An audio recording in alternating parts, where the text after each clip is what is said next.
اب آپ حضرات کے درمیان انشاءاللہ گفتگو فرمائیں گے جناب حضرت مولانا توحید عالم صاحب بجنوری دامت برکاتہم، اور حضرت کی دعا بھی ہوگی، حضرت کی دعا فرمائیں گے، پھر اس کے بعد انشاءاللہ جلسے کا اختتام ہوگا۔ من يهده الله فلا مضل له ومن يضلل فلا هادي له، ونشهد أن لا إله إلا الله وحده لا شريك له، ونشهد أن سيدنا ومولانا محمدا عبده ورسوله. أما بعد فأعوذ بالله من الشيطان الرجيم. بسم الله الرحمن الرحيم. كتاب أنزلناه إليك مبارك ليدبروا آياته وليتذكر أولو الألباب. وقال النبي صلى الله تعالى عليه وسلم: من تعلم القرآن وعلمه. وقال رسول الله صلى الله تعالى عليه وسلم: انما العلماء ورثة الانبياء،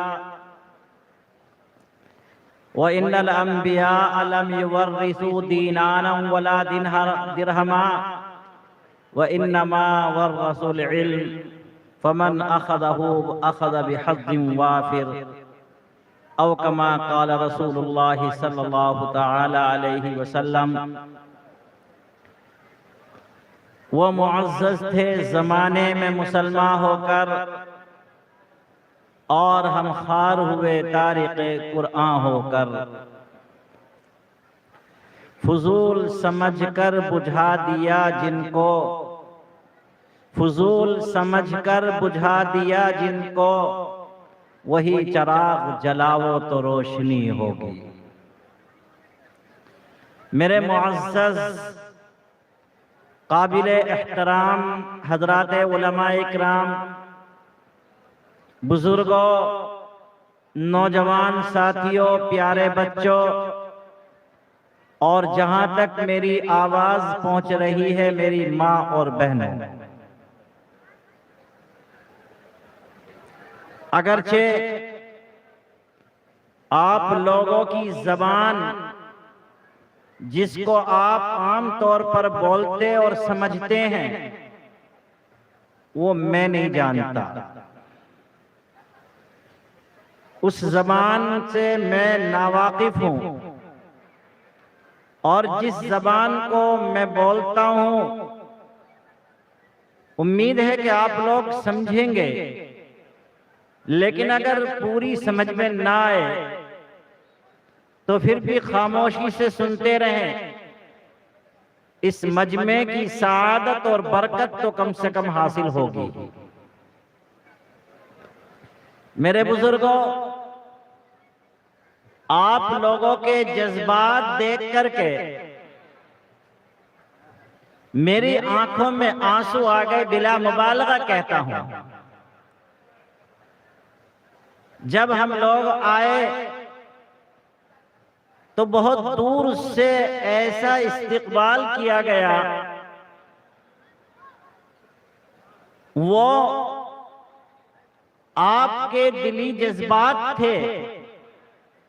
ہر آدمی یہ کوشش کر رہا تھا کہ یہ پتہ نہیں کون سا فرشتہ آ گیا جس کا ہاتھ ہمیں مل جائے چھونے کو تو ہم اس کا ہاتھ چھو لیں. اس کے بعد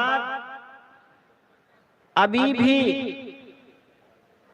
ایک میرے دوست بڑی شاندار تقریر اور بیان فرما کر گئے، لیکن آپ لوگوں کا اس تقریر کے بعد بھی جمے رہنا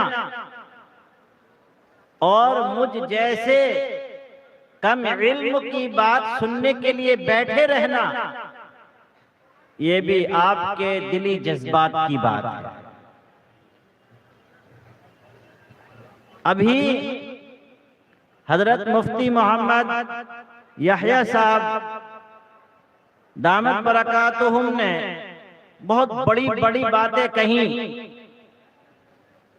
یہ سن لیجئے، ذالک فضل اللہ یؤتیہ من یشاء. حضرت نے فرمایا بالکل صحیح ہے، میری ذات کوئی امتیاز نہیں رکھتی ہے، میرے اندر کوئی ایسا وصف خوبی کا نہیں ہے جو کسی کی تعریف کے لائق ہو یا اس سے محبت اور عقیدت رکھنے کے لائق ہو۔ اگر کوئی چیز ہے تو وہ صرف اللہ کا انتخاب ہے اس ادارے کے لیے کہ جو اللہ کے رسول صلی اللہ تعالی علیہ وسلم کی شریعت کو اس زمانے میں زندہ اور تابندہ رکھنے کے لیے قائم ہے۔ آج پوری دنیا کے اندر بے شمار مدارس چلتے ہیں، بے شمار ادارے قائم ہیں، بڑے بڑے مدرسے ہیں، دارالعلوم دیوبند سے زمین کے اعتبار سے بھی بڑے ہیں، طلباء کے اعتبار سے بھی زیادہ طلباء والے ہیں، لیکن اللہ نے قرآن و حدیث کی ترجمانی کے لیے، اہل سنت والجماعت کی ترجمانی کے لیے اگر کسی ادارے کو منتخب کیا تو وہ ادارہ الحمدللہ دارالعلوم دیوبند ہے۔ اپنے روز اول سے لے کر دارالعلوم دیوبند ہمیشہ قرآن و سنت کی وہ خدمت انجام دیتا آ رہا ہے کہ جس کی تاریخ کی نظیر پوری دنیا میں نظر نہیں آتی ہے۔ کبھی بھی کسی زمانے میں بھی باطل نے سر اٹھایا، کسی طریقے سے بھی سر اٹھایا، غیروں کے ساتھ مل کر کے سر اٹھایا، اپنوں کی شکل میں سر اٹھایا، اگر سرکوبی کرنے کے لیے سب سے پہلے آگے بڑھا تو الحمدللہ وہ دارالعلوم دیوبند اور اس کے فرزند ہیں فضلاء دارالعلوم۔ یہ ادارہ دارالعلوم بھگوان پور مدنا پور یہ بھی دارالعلوم کا ایک سپوت ہے۔ حضرت مفتی صاحب دارالعلوم کے فاضل ہیں، دارالعلوم سے پڑھ کر آنے والا جہاں بیٹھ کر کے جو خدمت انجام دے رہا ہے وہ خدمت دارالعلوم کی ہے۔ آپ اس طریقے کی نظیریں کسی دوسرے اداروں کی نہیں پا سکتے، کسی دوسرے مدرسوں کی نہیں پا سکتے، لیکن میں صاف کہتا ہوں کہ اس میں ہم لوگوں کا کوئی کمال نہیں ہے۔ ہم یہ نہیں سوچتے دماغ کے اندر کہ اللہ تبارک و تعالیٰ نے ہمیں کسی اور مٹی سے پیدا کر رکھا ہے، ہم اور تمام علماء سے فائق اور بڑے ہیں، تمام علماء ہمارے سامنے چھوٹے ہیں، سارے لوگ ہم سے کمتر ہیں، ایسا نہیں ہے۔ یہ اللہ کا فضل ہے کہ اللہ تبارک و تعالیٰ نے ہمیں منتخب کر لیا، ورنہ ہم سے بڑے بڑے بہت سے موجود ہیں۔ آج علم میں ہم سے بڑے، فضل میں ہم سے بڑے، کمال میں ہم سے بڑے، اللہ سے قربت اور تقوی رکھنے میں ہم سے بڑے، ہر حال میں ہم سے فائق اور فائز موجود ہیں، لیکن بس معلوم نہیں اللہ تبارک و تعالیٰ نے کس کی دعاؤں کے طفیل میں ہمیں منتخب کر لیا کہ ہم دارالعلوم دیوبند کے اندر خدمت قرآن و حدیث انجام دیں۔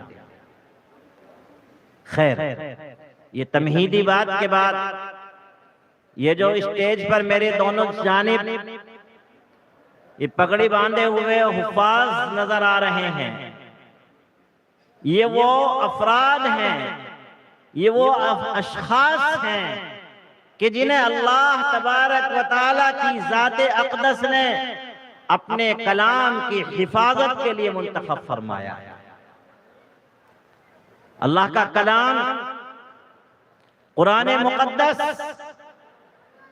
جو ان لوگوں نے، ان بچوں نے اپنے سینوں کے اندر محفوظ کر لیا، وہ کلام مقدس کیا ہے، اس کی شان کیا ہے، اس کا مقام کیا ہے، اس کا درجہ اور اس کی حیثیت کیا ہے۔ دیکھیے، ایک تو یہ ہے کہ قرآن کا اور اللہ کے کلام کا مقام مرتبہ میں بیان کروں یا کوئی اور عالم بیان کرے یا کوئی بڑا محدث بیان کرے، دنیا کا کوئی انسان بیان کرے، وہ غلط ہو سکتا ہے، انسانوں کی بات غلط ہو سکتی ہے، بڑے سے بڑے عالم کی بات غلط ہو سکتی ہے، لیکن اگر قرآن مقدس کا مقام، قرآن مقدس کا مرتبہ، قرآن مقدس کی حیثیت اگر اللہ تبارک و تعالی بیان کریں یا اللہ کے رسول صلی اللہ تعالی علیہ وسلم بیان کریں تو اس میں 1% بھی جھوٹ اور غلط ہونے کا امکان نہیں، وہ 100% سچ ہوتا ہے۔ اللہ تعالیٰ کے کلام کی میں نے آیت کریمہ پڑھی، اس کے بعد 2 حدیثیں پڑھی ہیں۔ اللہ تبارک و تعالیٰ نے قرآن کریم ہی کے مقدس کو اور قرآن کریم کے نازل کرنے کے مقصد کو اس آیت کریمہ میں بیان فرمایا۔ اللہ تبارک و تعالیٰ ارشاد فرماتے ہیں کتاب انزلناہ الیک مبارک لیدبروا آیاتی ولیتذکر اولو الالباب، یہ کتاب اے محمد جو ہم نے آپ کی طرف نازل کی ہے، امت محمدیہ کو جو کتاب دی، جو قرآن ہم نے امت محمدیہ کو عطا کیا، اس کے بارے میں آپ کیا جانتے ہیں؟ مبارکن، یہ بڑی خیر و برکت والی کتاب ہے، اس میں ہم نے بڑی خیر و برکت رکھی ہے، اس کے اندر ہم نے وہ خوبیاں و کمالات رکھے ہیں کہ انسان ان کمالات کو صحیح طور پر سمجھ نہیں پا رہا ہے۔ آواز کیوں آ رہی بھائی؟ میری بات سمجھ میں نہیں آ رہی کیا؟ مسلسل آواز آ رہی، خاموشی سے سنو، اور اگر کسی وجہ سے بات سمجھ میں نہیں آ رہی، سننے کو جی نہیں چاہ رہا ہے تو میں نے کہا خاموشی سے سنو، اس مجمع کی سعادت اور برکت حاصل کرنے کے لیے سنو، تاکہ کل قیامت کے اندر اللہ تعالیٰ کی طرف سے اگر اس مجمع کی مغفرت کا فیصلہ ہو جائے تو آپ بھی شامل ہو جاؤ اس میں۔ اس لیے سارے لوگ خاموشی سے سنتے رہیں، اور اگر پھر بھی خاموش ہونے کو جی نہیں چاہ رہا ہے، بولنے کے لیے دل تمہارا حرکت کر رہا ہے، تمہاری زبان میں ایک کھجلی ہو رہی ہے بولنے کے لیے، تو چلے جاؤ مجمع چھوڑ کر اپنے گھر جا کر کے بولو۔ ضرورت نہیں ہے ایسے لوگوں کی مجمع بڑھانے کے لیے۔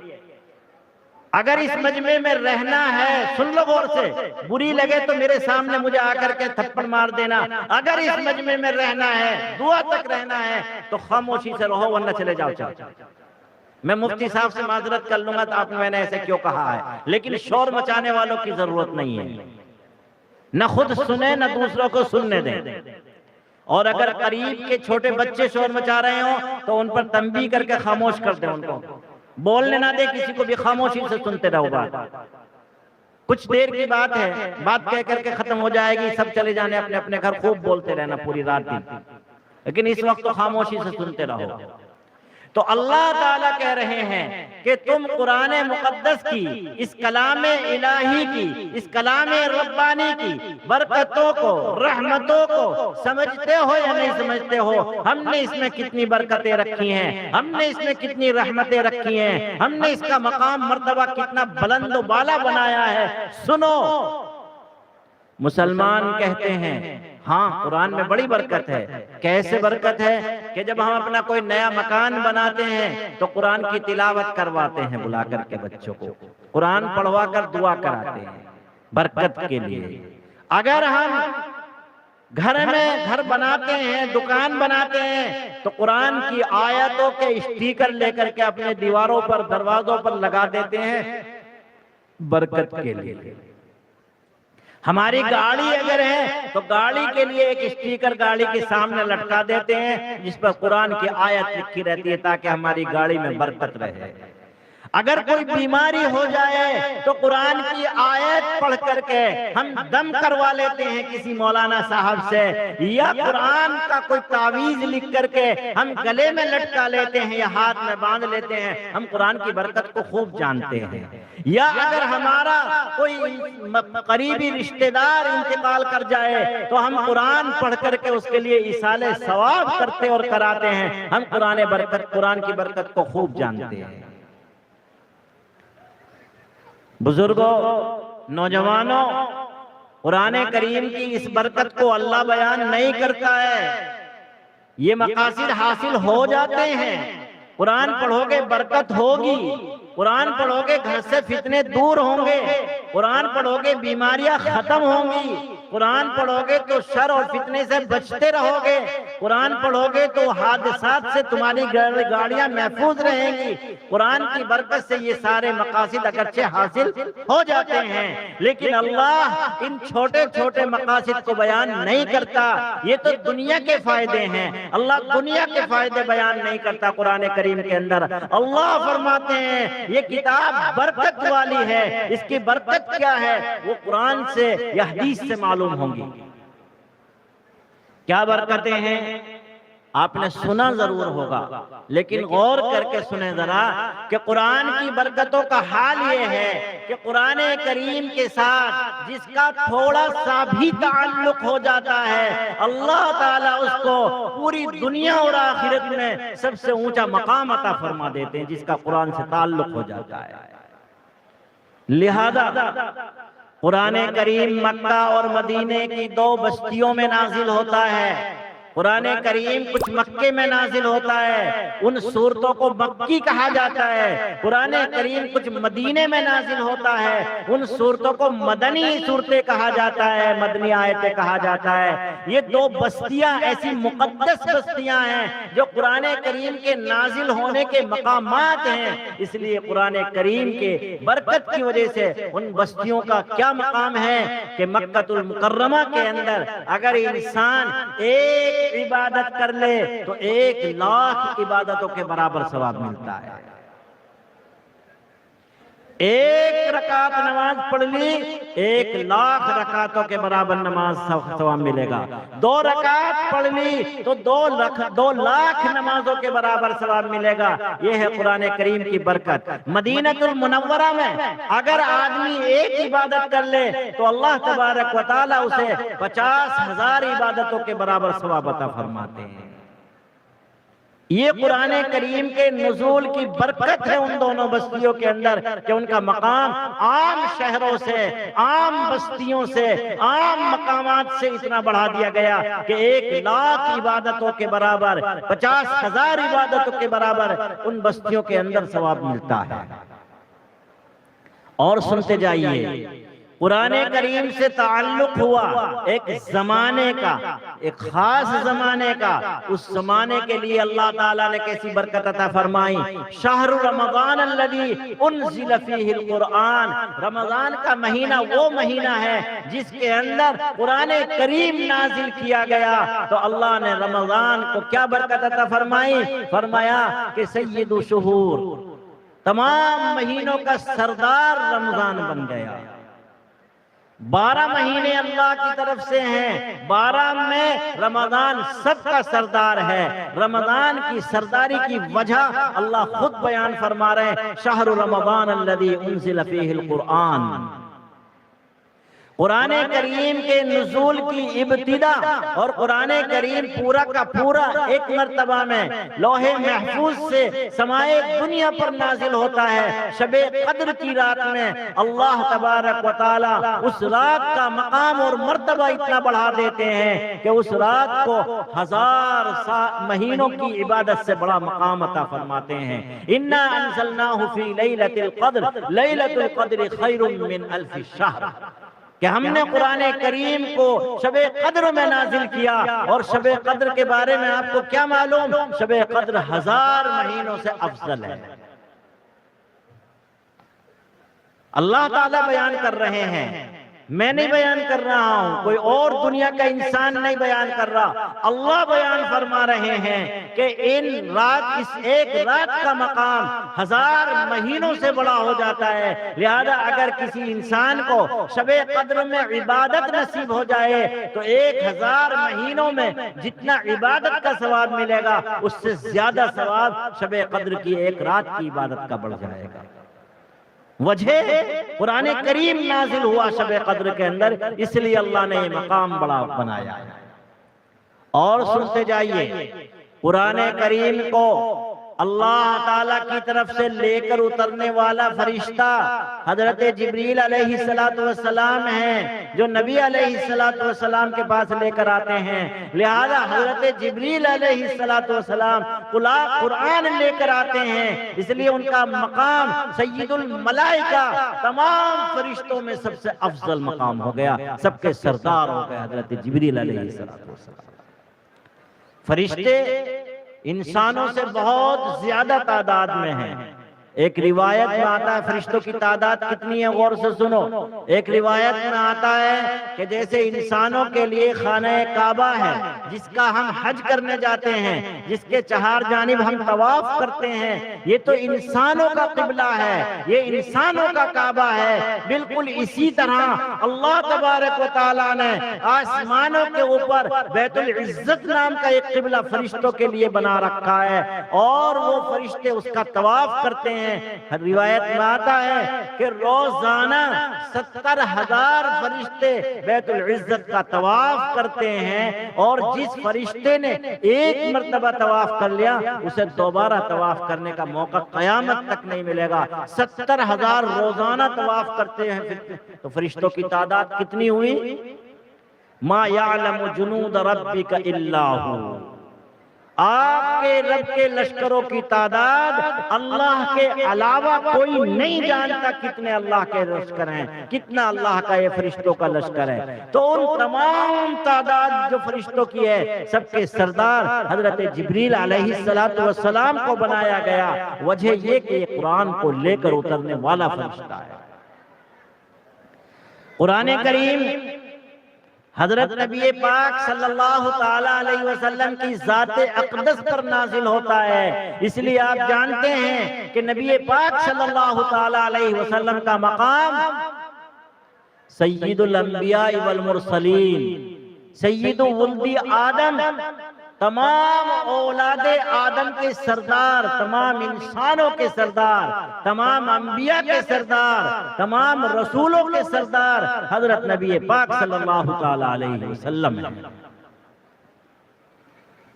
اب مسئلہ آتا ہے کہ قرآن کریم سے تعلق جن جن کا ہو جاتا ہے، اللہ ان سب کو برکتوں سے نوازتا ہے، ان کے مقام بڑے کر دیتا ہے۔ یہ میرے بچے، یہ آپ کے بچے، یہ ہمارے بچے، ان کا بھی قرآن کریم سے تعلق ہو گیا، انہوں نے بھی قرآن کریم کو اپنے سینوں کے اندر محفوظ کر لیا ہے، لہذا ان کا مقام کیوں نہ بڑا ہوگا۔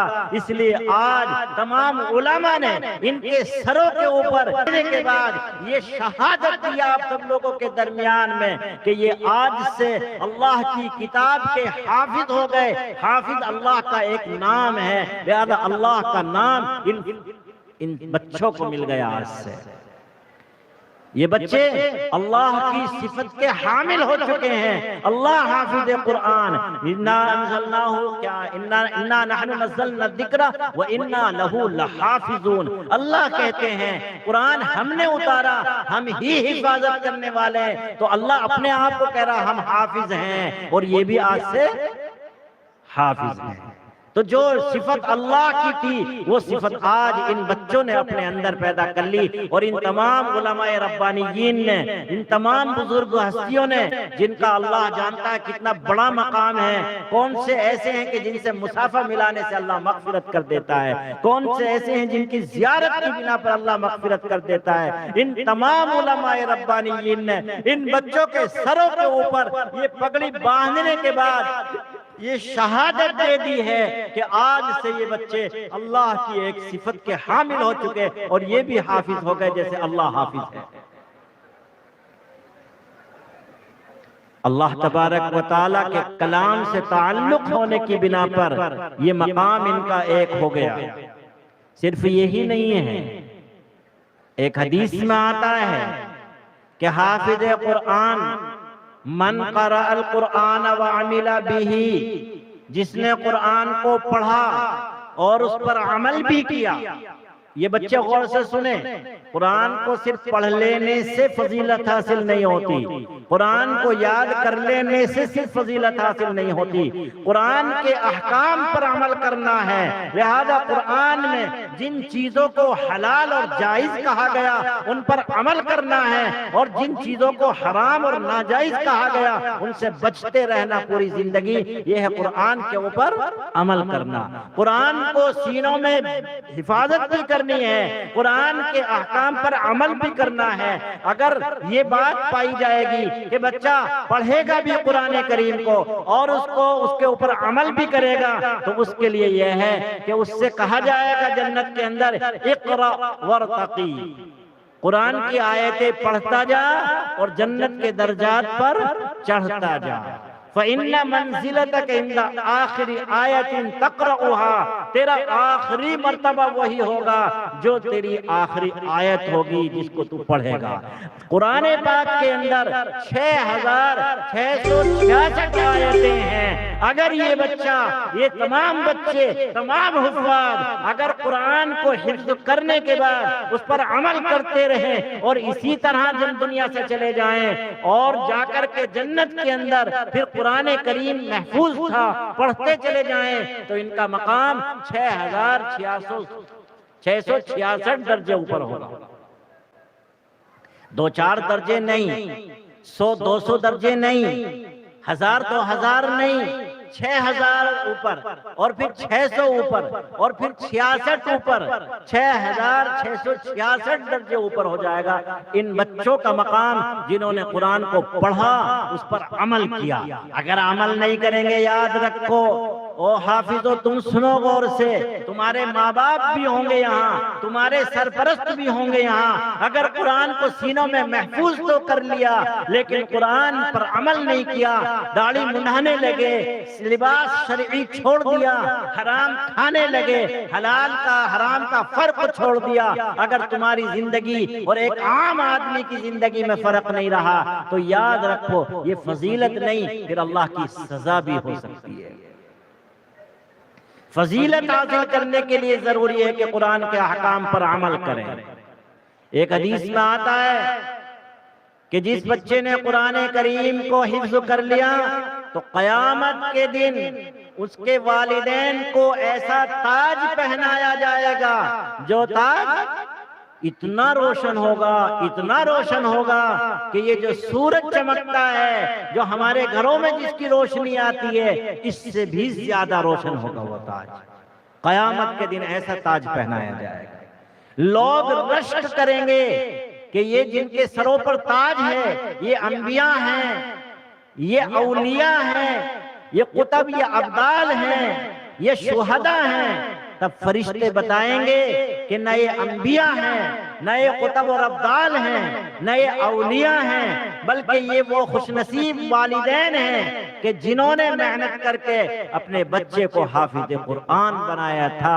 آج ان کی یہ اللہ کے یہاں عزت افزائی ہو رہی ہے، آج ان کے ساتھ اللہ کی طرف سے یہ انعام و اکرام کا معاملہ کیا جا رہا ہے کہ آج ان کو آپ لوگ دیکھ کر کے رشک کر رہے ہیں کہ کاش ہم بھی اپنے بچوں کو حافظ قرآن بنا دیتے، ہمارے بچے بھی حافظ قرآن بن جاتے اور ہمارے سروں کے اوپر بھی یہ تاج آ جاتا جو ان والدین کے سروں پر آ گیا۔ بزرگوں، یہاں آ کر کے بات آتی ہے، بیچ میں یہ بھی کہتا چلوں، یہاں بہت سے ذمہ داران بھی موجود ہیں۔ آج کے دور میں بچوں کو حافظ بنانے کی ذمہ داری صرف غریب لوگوں نے لے رکھی ہے۔ جن لوگوں کے پاس مال و دولت کی کثرت نہیں ہے وہ اپنے بچوں کو حافظ بناتے ہیں، یا دیہات کے رہنے والے بناتے ہیں۔ شہر کے رہنے والوں نے اور مالدار لوگوں نے اپنے بچوں کو قرآن کا حفظ کرانا، عالم بنانا، مفتی بنانا چھوڑ دیا۔ ان سے کہا جاتا ہے کہ آپ اپنے بچوں کو حافظ نہیں بنا رہے، آپ اپنے بچوں کو عالم نہیں بنا رہے، آپ اپنے بچوں کو مفتی نہیں بنا رہے، تو کہتے ہیں ابھی حضرت حافظ بنا کر، عالم اور مفتی بنا کر ہم کیا کریں گے، کھائے گا کہاں سے؟ کیوں بھائی؟ جی حضرت مدرسوں میں اور مسجدوں میں تنخواہ ہی کتنی دی جاتی ہے؟ بہت مختصر سی تنخواہ دی جاتی ہے، اس میں کیا ہوگا؟ میرے بزرگوں، مسجدوں میں تنخواہ کون دیتا ہے؟ مدرسوں میں تنخواہ کون دیتا ہے؟ ہم ہی تو دیتے ہیں، ہم ہی تو مسجدوں کے ذمہ دار ہیں، ہم ہی تو مدرسے کی کمیٹیوں میں ہیں، ہماری ہی طرف سے تو فیصلے ہوتے ہیں۔ لہذا قرآن میں نہیں آیا، حدیث میں نہیں آیا کہ تم امام کی تنخواہ زیادہ مت دینا، مدرسے کے مدرس کو تنخواہ زیادہ مت دینا، قرآن میں نہیں آیا کہیں بھی، حدیث میں نہیں آیا کہیں بھی۔ بلکہ اگر قرآن و حدیث کو غور سے پڑھیں گے، قرآن و حدیث کو سمجھنے کی کوشش کریں گے، تو اس سے تو یہ معلوم ہوتا ہے کہ امام کی حوصلہ افزائی کرنا، امام کو عزت افزائی کے ساتھ اپنا مقام دینا، اس سے معلوم ہوتا ہے کہ امام کی تنخواہ ہمارے آمدنی سے زیادہ ہونی چاہیے۔ اگر ہماری آمدنی 50,000 مہینے کی ہے تو ہمارے امام کی تنخواہ 50,000 سے اوپر ہونی چاہیے، نیچے نہیں ہونی چاہیے۔ لیکن مسجد کے صدر صاحب کی خود کی آمدنی تو لاکھ روپے کی ہے، لیکن مسجد کے امام کو 12,000 اور 10,000 ہی دیں گے، اس سے زیادہ نہیں دیں گے۔ مدرسے کی کمیٹی میں بڑے بڑے مالدار حضرات ہوتے ہیں جن کی مہینے کی آمدنی لاکھوں ہوتی ہے، لیکن کمیٹی میں کبھی یہ بات کسی کے منہ سے نہیں نکلتی کہ مدرسین کی تنخواہ کیوں بھئی 15,000 سے نیچے ہی کیوں ہے، کیوں ان کی تنخواہ 25,000 30,000 35,000 40,000 کیوں نہیں ہوتی ہے۔ ارے بھئی پھر آواز آنے لگی، کیا بار بار ڈانٹنا ہی پڑے گا؟ خاموشی سے بات سنتے رہو۔ دیکھو میرے بزرگوں، غور سے سنو، صرف ڈانٹنے کا مسئلہ نہیں ہے، بات غور کرنے کی ہے۔ ہم اپنی بیماری کا علاج کرنے کے لیے کسی بڑے ڈاکٹر کے پاس جاتے ہیں جو MBBS یا MD ہوتا ہے، اسے ہم اپنا ہاتھ دکھاتے ہیں، اپنی بیماری بتاتے ہیں، وہ ایک کاغذ پر بیماری سمجھنے کے بعد چند دواؤں کے نام لکھ کر کے آپ کو دے دیتا ہے۔ اس کے مشکل سے 5 منٹ خرچ ہوتے ہیں اور اس کی فیس 500 روپے دے دی جاتی ہے، اور ہمیں 500 روپے دینے میں کوئی دقت نہیں آتی، آرام سے 500 روپے دے گا جاتے ہیں۔ ایک ڈاکٹر کو 500 روپے دینے میں ہمیں دقت نہیں آتی۔ ایک وکیل صاحب کے پاس اتفاقاً جانا پڑا کسی مسئلے کے مشورہ کرنے کے لیے، ہم وکیل صاحب کے پاس گئے، وکیل صاحب سے مشورہ کیا، 10 منٹ وکیل صاحب نے مشورے کے لیے ہمیں دیے، اور اس نے کہا کہ میرے 10 منٹ کے مشورے کی فیس 500 روپے ہے، تو ہم اسے 500 روپے آسانی سے دے کے آ جاتے ہیں، کبھی دل نہیں دکھتا ہے۔ وکیل کو بھی 500 روپے دینے میں دل نہیں دکھتا ہے، ڈاکٹر کو بھی 500 روپے دینے میں دل نہیں دکھتا ہے۔ کبھی اگر کسی اور دنیاوی افسر کے پاس، دنیاوی ڈگری یافتہ کے پاس کسی کام کے لیے جائیں تو وہاں 1,500 دینے میں، تھوڑے سے وقت کے 1,500 دینے میں کبھی دل نہیں دکھتا۔ لیکن جس امام کے پیچھے روزانہ 5 وقت کی نماز پڑھتے ہیں، جو امام ہمارا نکاح بھی پڑھاتا ہے، جو امام ہمارے مردوں کی نماز جنازہ بھی پڑھاتا ہے، جو 5 وقت نماز پڑھا کر پورے مہینے اگر اسے 500 روپے دینے کی نوبت آ جائے تو کلیجہ نکل جاتا ہے، دل دکھتا ہے کہ بھئی امام صاحب کو 500 روپے دینے پڑ رہے ہیں۔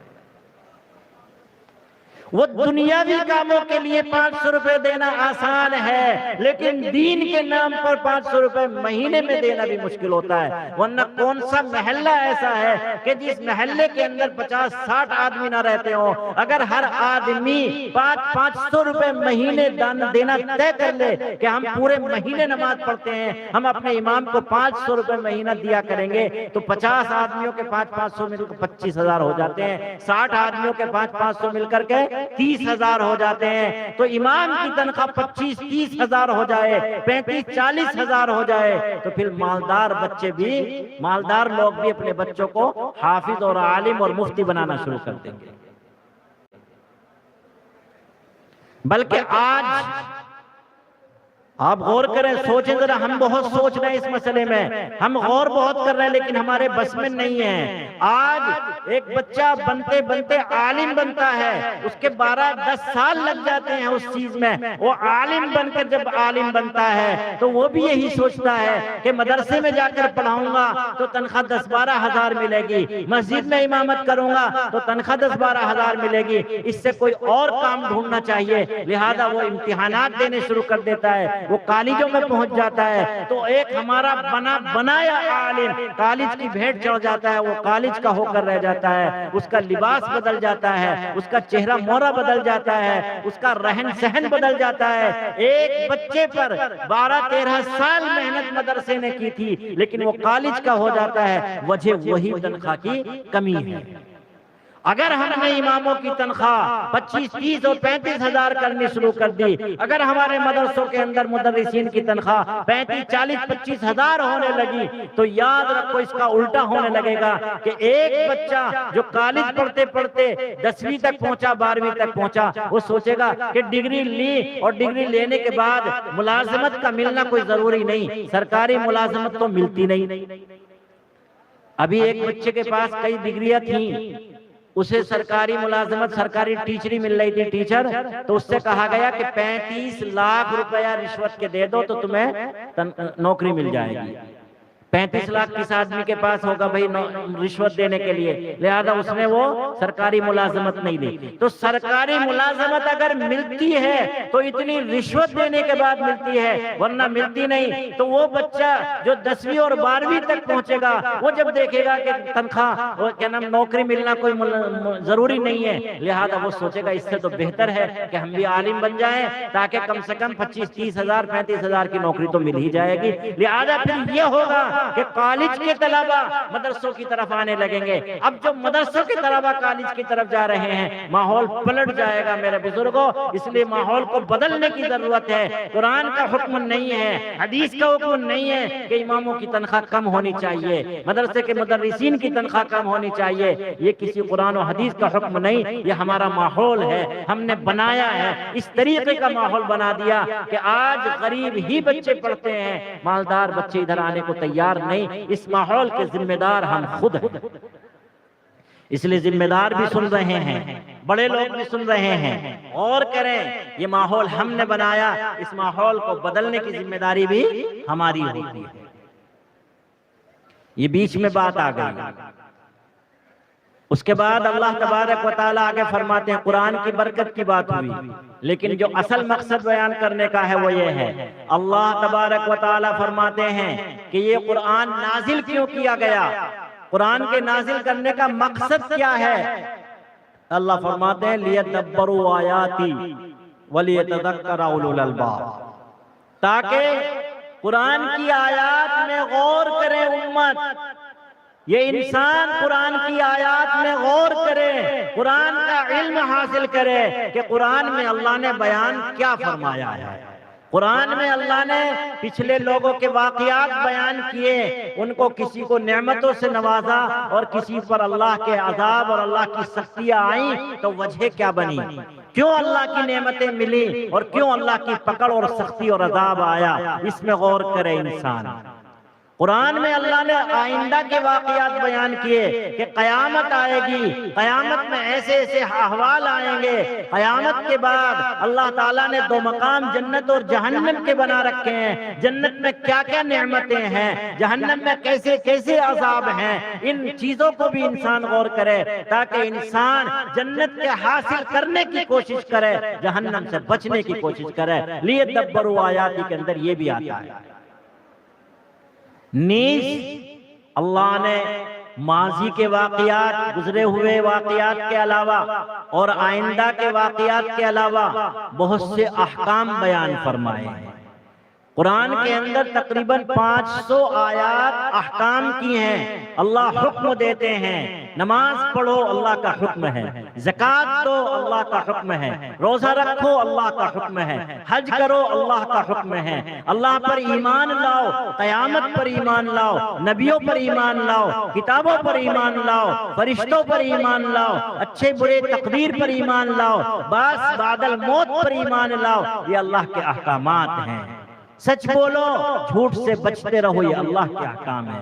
وعدہ خلافی نہ کرو، وعدہ پورا کرو، یہ اللہ کا حکم ہے۔ اسی طریقے سے کسی کی غیبت نہ کرو، کسی سے حسد نہ کرو، اللہ کا حکم ہے۔ تو اللہ نے بہت سے احکام بیان فرمائے، لہذا جن کاموں کو اللہ کرنے کے لیے فرماتا ہے کہ یہ کرو، یہ کرو، یہ کرو، تو مسلمانوں کو چاہیے کہ ان تمام احکام پر عمل کریں، اور جن کاموں سے اللہ روکنے کے لیے کہتا ہے کہ یہ مت کرو، اس سے رکو، اس سے رکو، اس سے رکو، شراب مت پیو، جوا مت کھیلو، حرام کاری مت کرو، حرام خوری مت کرو، سود مت کھاؤ، جھوٹ مت بولو، خیانت مت کرو، کسی کو دھوکہ مت دو۔ جن کاموں سے اللہ تبارک و تعالی روکنے کے لیے فرما رہا ہے ان سے رکا جائے۔ قرآن کو اللہ نے اس لیے نازل فرمایا لیتدبروا آیاتی، قرآن کی آیات میں غور کیا جائے۔ مسئلہ یہ ہے اجی حضرت قرآن کریم میں اور ہم کیسے کریں گے؟ ہم تو قرآن کو سمجھتے نہیں، ہم تو اس کے الفاظ جانتے ہیں، ہم نے پڑھا مدرسوں میں، ہمیں تو الفاظ یاد کرائے ہیں، ہم الفاظ پڑھ لیتے ہیں، الحمدللہ رب العالمین۔ اب اس کا مطلب کیا ہے ہمیں نہیں پتا۔ الرحمن الرحیم اس کا مطلب کیا ہے ہمیں نہیں پتا۔ مالک یوم الدین الفاظ یاد ہیں لیکن مطلب ہمیں نہیں معلوم ہے۔ عجیب بات ہے مسلمانوں، یہ قرآن ہمارے دین کی بنیاد ہے، ہمارے مذہب کی سب سے بنیادی چیز یہ کتاب ہے۔ کوئی دنیا کے اندر ایسا مذہب نہیں ہے کہ جس مذہب کے ماننے والوں کو اپنی بنیادی مذہب کی کتاب معلوم نہ ہو، ان کو اس کا مطلب معلوم ہوتا ہے۔ لیکن مسلمان ایسے غافل ہیں کہ نماز میں روزانہ کتنی مرتبہ سورہ فاتحہ کو پڑھتے اور سنتے ہیں، لیکن سورہ فاتحہ کا بھی مطلب سمجھ میں نہیں آتا ہے۔ تو یہ مسلمانوں کی غفلت کی بات ہے۔ اجی حضرت غفلت کا کیا مطلب ہے؟ ہمیں کیسے سمجھ میں آئے کہ اللہ تعالیٰ کیا فرما رہے ہیں؟ ہماری تو بنگلہ زبان ہے، زیادہ سے زیادہ ہم اردو سمجھ جاتے ہیں، قرآن تو عربی میں ہے۔ ہاں اگر قرآن کو اللہ بنگلہ میں اتار دیتا، قرآن کو اللہ تبارک و تعالیٰ اگر اردو میں نازل کر دیتا تو واقعی ہم سمجھنے لگتے، لیکن ہم کیسے سمجھیں؟ لیکن میرے عزیزو، یہ صرف کہنے کی بات ہے۔ آپ سب جانتے ہیں آج ہر آدمی عقل مند ہے، ضرورت کی چیز کو آدمی سیکھتا ہے۔ ایک بچہ جو ہمارے ہی گھر میں پیدا ہوتا ہے، اسے انگلش کی ضرورت ہوتی تو انگلش سیکھتا ہے، انگلش پڑھتا بھی ہے، انگلش بولتا بھی ہے، انگلش لکھتا بھی ہے، انگلش سمجھتا بھی ہے۔ کیوں؟ انگریزی کی اسے ضرورت ہے تو انگریزی سیکھ رہا ہے۔ اسی طرح اور کسی چیز کی ضرورت پڑتی ہے تو انسان اس کو سیکھ لیتا ہے، انسان سے بڑی بات کوئی نہیں ہے۔ ہمیں اپنی دینی ضرورت کو سامنے رکھتے ہوئے ہمیں عربی سیکھنی چاہیے تاکہ ہم قرآن کو بھی سمجھیں۔ قرآن کو سمجھنے کے لیے عربی سیکھنی پڑے گی، عربی سیکھیں اور قرآن کو سمجھیں۔ لیکن میں جانتا ہوں کہ بہت سے بوڑھے اور بہت سے جوان ہمت ہارے ہوئے کہیں گے حضرت ہمارے بس کی نہیں اب سیکھنا، ہم سے تو کچھ بھی ہمیں یاد نہیں ہوتا، ہم کیسے سیکھ سکتے ہیں؟ ان کے لیے بہت آسان یہ ہے آج کے دور میں کہ قرآن کریم کے ترجمے اردو میں بھی ہیں، بنگلہ میں بھی ہیں۔ آپ قرآن کریم کا ترجمہ لیجئے اور قرآن کریم کے لفظوں کے ساتھ اس بنگلہ ترجمے کو بھی پڑھتے جائیے۔ اس کے چار جانب ادھر ادھر کچھ مطلب لکھا ہوا ہوتا ہے، اس مطلب کو بھی پڑھتے جائیں ساتھ ساتھ، صرف ترجمہ نہیں پڑھنا چاہیے، ترجمے کے ساتھ جو مطلب ادھر ادھر لکھا رہتا ہے اس کو بھی پڑھنا چاہیے۔ وہ ترجمہ کرتے کرتے ایک نمبر دیتے ہیں، ایک نمبر، تو اب ایک نمبر کا مطلب ادھر لکھا ہوا ہے، کیونکہ صرف ترجمہ پڑھ کر کے قرآن سمجھ میں نہیں آتا ہے۔ قرآن پاک کا ترجمہ پڑھنے کے بعد اس کی تفسیر کہلاتی ہے، وہ جو ادھر ادھر مطلب لکھا رہتا ہے اس کو بھی پڑھیں، تب قرآن سمجھ میں آئے گا کہ اللہ تعالیٰ نے ان آیتوں کے اندر کیا بیان فرمایا ہے۔ بہت آسان ہے۔ اس طریقے سے آپ بنگلہ جانتے ہیں تو بنگلہ کا ترجمہ لے لیجئے، آپ اردو جانتے ہیں تو اردو کا ترجمہ لے لیجئے اور اس کو پڑھیے۔ قرآن کریم کو سمجھنا یہ ہماری دینی ضرورت ہے، ہمیں اللہ کی مرضی پہچاننی ہے کہ اللہ نے قرآن میں بیان کیا فرمایا۔ ایک صورت اور ہے قرآن کریم کو سمجھنے کی، وہ یہ ہے کہ ہماری بستی میں اگر بڑی بستی ہے تو ہماری بڑی بستی کے اندر جس میں 10 12 15 مسجدیں ہیں تو 3 4 مسجدیں بڑی بڑی متعین کر کے لوگ آپس میں مشورہ کر کے وہاں کے امام اگر عالم ہوں اور اگر عالم نہیں ہے تو کسی عالم سے جا کر کے درخواست کریں کہ آپ ہفتے میں 2 یا 3 دن قرآن کریم کا ترجمہ اور تفسیر بیان کیا کریں۔ جس نماز کے اندر مناسب ہو وہ نماز کا وقت طے کر لیں اور امام صاحب یا کوئی عالم دین آدھا گھنٹہ 25 منٹ ہفتے میں 2 یا 3 دن قرآن پاک کے ترجمے اور تفسیر کو بیان کیا کریں اور سارے لوگ اکٹھے ہو کر کے اس کو سنا کریں۔ نماز ہر مسجد میں ہوگی لیکن نماز پڑھ پڑھ کے اپنی مسجدوں سے اس بڑی مسجد میں آ جائیں جس دن ترجمہ ہونا ہے، جس دن تفسیر بیان ہونی ہے، اور وہاں غور سے سنیں کہ امام صاحب نے آج کن آیتوں کی کیا تفسیر بیان کی ہے۔ اتنا غور سے سنیں، اتنا غور سے سنیں کہ وہ مطلب گھر جا کر کے اپنے گھر والوں کو بھی بیان کریں کہ آج ہم نے امام صاحب سے قرآن پاک کا یہ مطلب سنا ہے، اللہ تعالیٰ یہ بیان فرماتا ہے، اللہ نے آج گزرے ہوئے لوگوں کا یہ قصہ بیان کیا ہے، یا آئندہ آنے والے واقعات میں سے یہ واقعہ بیان کیا ہے، یا اللہ نے اس کام کے کرنے کا حکم دیا ہے، یا اللہ نے اس کام سے رکنے کا حکم دیا ہے۔ لہذا غور سے سنیں، وہاں جا کر کے سونا نہیں ہے۔ نیت باندھ کر سو گئے امام صاحب 20 منٹ 25 منٹ آدھا گھنٹہ تفسیر بیان کر رہے ہیں اور ہم سو رہے ہیں۔ امام صاحب نے جب کہا وآخر دعوانا ان الحمدللہ رب العالمین تو ہم ہڑبڑا کے اٹھتے ہیں، آنکھ کھولتے ہیں اور چل دیتے ہیں۔ کیا بیان ہوا پتہ ہی نہیں، ہم تو جیسے بیٹھے فوراً تھکے ہوئے تھے، نیند آ گئی، اور جب امام صاحب نے آخر میں کہا وآخر دعوانا تب ہماری آنکھ کھلی تو پتہ ہی نہیں چلا امام صاحب نے کیا بیان کیا، آج اللہ کا کیا حکم آیا تھا، اللہ نے کیا کیا بیان فرمایا، کچھ نہیں۔ ایسے ترجمے کرنے سے یا سننے سے کوئی فائدہ نہیں ہوگا۔ امام صاحب جیسے محنت کر کے رات کو مطالعہ کر کے دن میں مطالعہ کر کے ہمارے سامنے آ کر کے بیان کر رہے ہیں، ہمیں بھی محنت سے سننا ہے، ہمیں بھی غور کر کے سننا ہے، پھر خود بھی عمل کرنا ہے، اپنے گھر والوں کو بھی جا کے بیان کرنا ہے، ان سے بھی عمل کرانے کی کوشش کرنی ہے۔ یہ ہے لیدبروا آیاتی کا حکم کہ اس پر ہم عمل کریں کہ قرآن کی آیات میں اللہ تبارک و تعالیٰ نے کیا بیان فرمایا۔ ایک اور صورت ہے، اس سے بھی بڑی صورت ہے، وہ یہ ہے کہ گاؤں دیہات میں الحمدللہ ہر گھر میں ہر شخص کے گھر اللہ تعالیٰ کئی بچے عطا فرماتا ہے، 4 5 6 بچے ہوتے ہیں، جن میں سے 2 3 لڑکے اگر ہیں تو آپ ہر بچے کے سلسلے میں ایک تو یہ بات طے کر لیں کہ ہمیں قرآن کریم تو ہر بچے کو پڑھانا ہی ہے۔ ہمارے گھر پیدا ہونے والا بچہ یا بچی ایسی نہیں رہنی چاہیے کہ جس کے قرآن پڑھنا نہ آتا ہو، صحیح قرآن پڑھنا آتا ہو، اور اس کے بعد ان ایک بچوں میں سے ایک بچے کو تو آپ ارادہ کر لیں کہ اسے تو ہمیں اللہ والا بنانا ہے، اسے تو ہمیں حافظ بھی بنانا ہے، اسے تو ہمیں قاری بھی بنانا ہے، اسے تو عالم بھی بنانا ہے، اسے تو مفتی بھی بنانا ہے۔ مسئلہ کہاں سے کھائے گا، کیا کرے گا، یہ چھوڑ دو اللہ پر، سب کو دینے والا اللہ ہے، کسی کو ہم نہیں دیتے، کسی کو کوئی انسان نہیں دیتا، رزق دینے والا کون ہے؟ اللہ ہے۔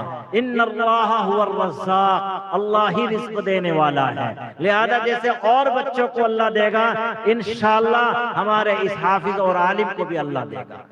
اور وہ سنا ہوگا آپ نے کہ کبھی جو عالم با عمل ہو، حافظ با عمل ہو، تو کسی عالم اور حافظ کو آپ نے کبھی بھوکے مرتا ہوا نہیں دیکھا، اللہ کھلاتا ہے۔ عجیب بات ہے یہ، ویسے یہ عام لوگ کیا کہتے ہیں کہ مولوی بن کے حافظ بن کے بچہ کھائے گا کیا، اور دوسری طرف کیا کہتے ہیں کہ یہ مولانا اور مولوی کھاتے بہت ہیں۔ کیا کہتے ہیں کہ مولوی بن کے کھائے گا کہاں سے؟ ہم اپنے بچے کو مولوی بنائیں گے تو کہاں سے کھائے گا؟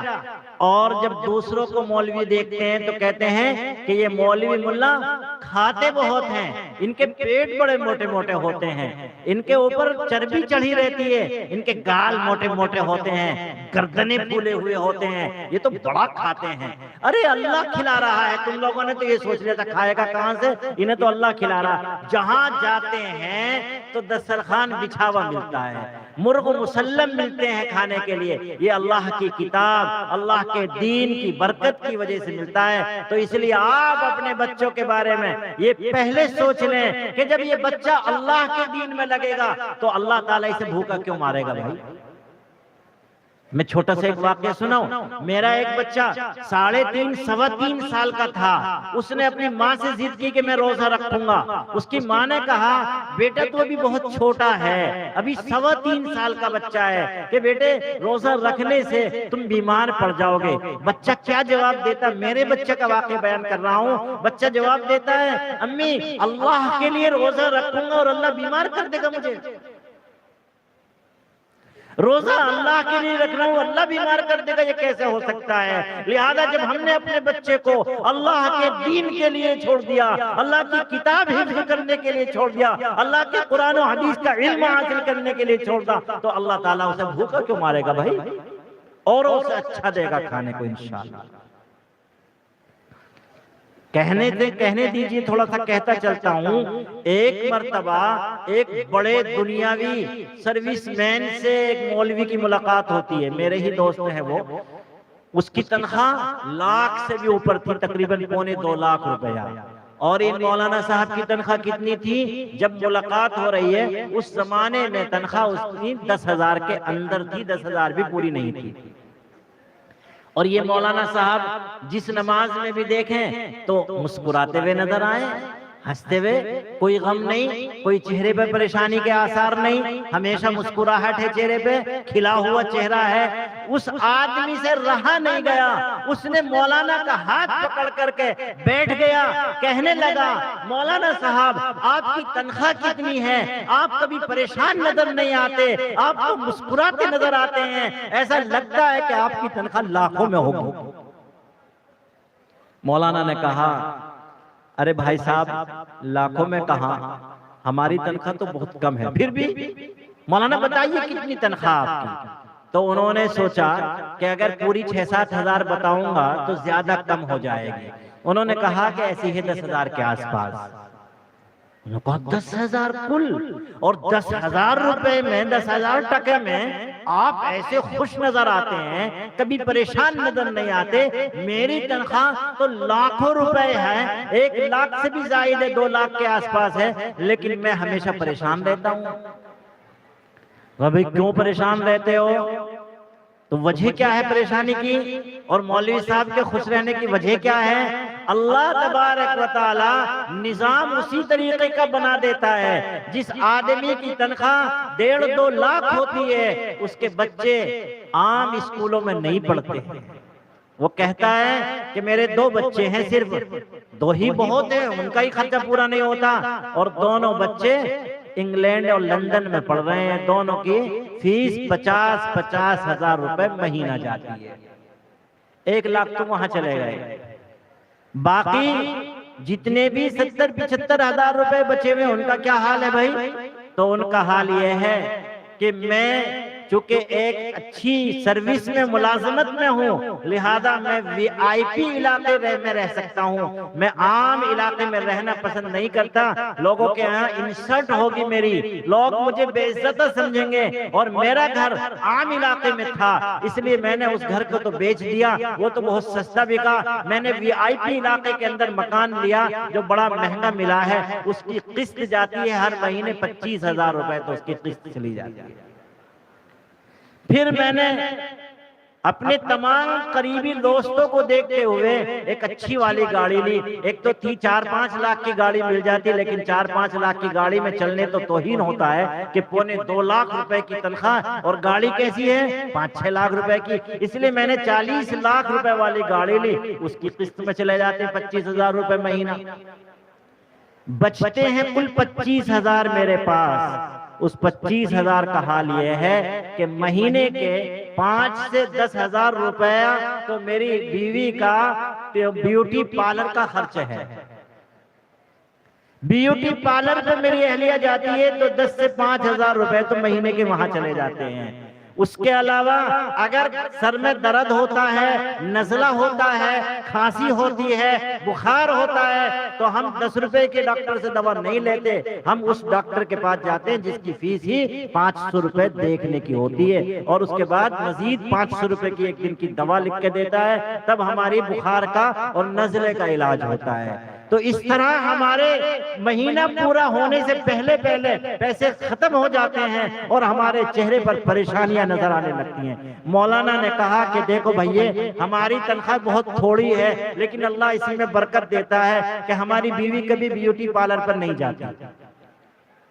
ہم کسی وی آئی پی علاقے میں مکان نہیں رکھتے ہیں، ہم کسی بہت بڑی گاڑی کے چکر میں نہیں پڑتے ہیں. ہم تو اپنے گھر سے مدرسے پیدل چلے جاتے ہیں، لہذا ہمیں کوئی عزت بے عزتی کا مسئلہ ہی نہیں لگتا ہے. ہمارے گھر میں کسی کو نزلہ ہو جائے تو میڈیکل اسٹور سے جا کر کے اس سے کہتے کہ بھی نزلے کی گولی دے دو. اس نے کہا 5 روپے کی 2 گولی ملیں گی. بھیا دے دے 5 روپے کی. 5 روپے میں علاج ہو جاتا ہے. آپ کے یہاں تو بھئی 500 روپے ڈاکٹر کی فیس ہے اور 500 روپے کے اوپر سے دوا ہے. تو ہمارا حال تو یہ ہے، اس لیے ہمارا ان 6-7 ہزار میں مہینہ پورا ہوتا ہے اور الحمدللہ ہم کھاتے ہیں اور پیٹ پر ہاتھ پھیرتے ہیں اور مزے لیتے ہیں.